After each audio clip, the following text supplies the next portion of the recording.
Hello friends, it is I, professional warrior has-been Heavy Metal. You may remember me from such films as The Outlaw Heavy Metal or Heavy Metal Berserker. People keep asking if I'll be playing Classic WoW, and I will be. To what extent, I don't know. I may not be able to make PvP videos like I did 15 years ago, but I can help you suck a little less at the warrior class. Firstly, by going over a topic I haven't seen addressed a whole lot, action bar organization. Not very sexy, I know. But if your bars aren't organized, you'll have a weak foundation to build upon. So for this lesson, I'll be breaking it down into the following sections. Don't freak out because my bars look a little different in the base UI. I use an old mod called Bongos for a cleaner look. I don't know if Bongos will be available for Classic, but I'm sure something very similar will be. I generally use only 4 action bars.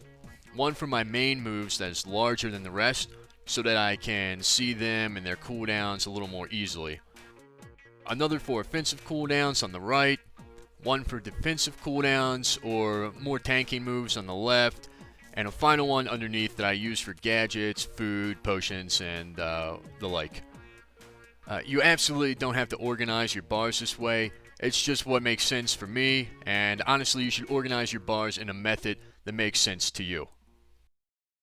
So, why do warrior bars require special attention? It's because of stances. Each stance is tied to a separate action bar. This effectively means you have less action bars than other classes because 3 of them are reserved for different stances. Now, when you switch stances, your main action bar will change, but what won't change is the hotkeys on that action bar. So, if your first button on your main action bar is key bound to X, then when you change stances, if you have a different move in that spot, X will use whatever spell is in this position. But more on that later. I have a few action bars hidden that have moves bound to them that I don't really need to track, such as Piercing Howl or macros like switching to a shield and one-hander or back to a two-hander. Demo Shout and Battle Shout kind of fall into this category. I guess so does Hamstring, but I have them on the bars just to kind of even things out, make it look a little better. This is a good way to reduce a lot of clutter on your bars, because the more bullshit you have down there, the harder it's going to be to track the important things. So, to go over the keynotes for this basic section: 1. Organize your bars so they make sense to you. 2. Stances complicate action bars. And 3. Hide clutter to reduce distractions.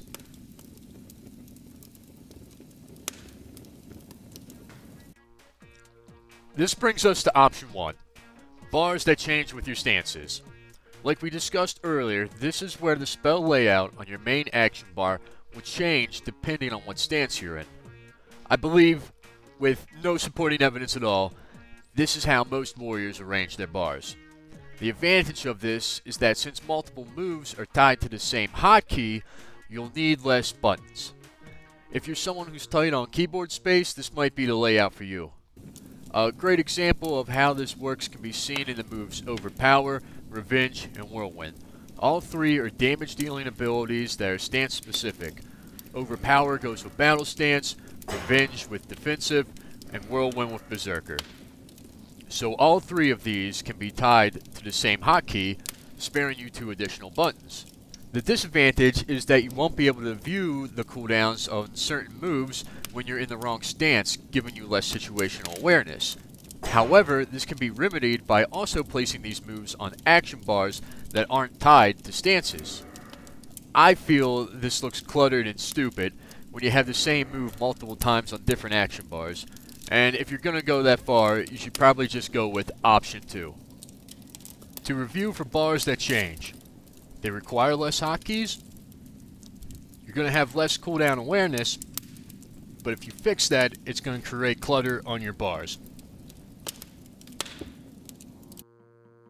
On to option 2, which is static bars. This is how I prefer to set up my action bars. No matter what stance you're in, the layout of your action bar stays exactly the same. All of your main moves are displayed no matter what stance you're in, allowing you to easily track their cooldowns. You don't have a bunch of cluttered extra bars with the same move on them, and it's overall just a cleaner look. There are certain mods that will disable action bar switching when you change stances. Bongos is one of them. But if you're not into mods, then you can achieve this in the base game by just setting up all 3 stance bars exactly the same. Static bars means you'll need extra hotkeys, but having specific hotkeys for all your moves is a pretty big bonus. With this, reactionary moves like Pummel can be written into macros that first change through the appropriate stance, then use the move. This can be a real lifesaver if you need to throw out a clutch Pummel, but it can be done with all stance-specific moves. I personally only use it for Berserker Rage, Pummel, and Disarm. So, to review for static bars. First, they're going to require more hotkeys, but you're going to get more cooldown awareness, and it's going to be easier to macro stance-specific moves.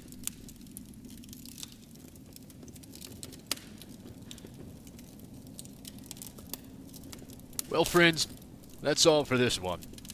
Hopefully you learned something and can stop embarrassing yourself as a warrior. If you'd like to see future videos on a different topic, let me know in the comments. If you thought this video sucked, fuck you.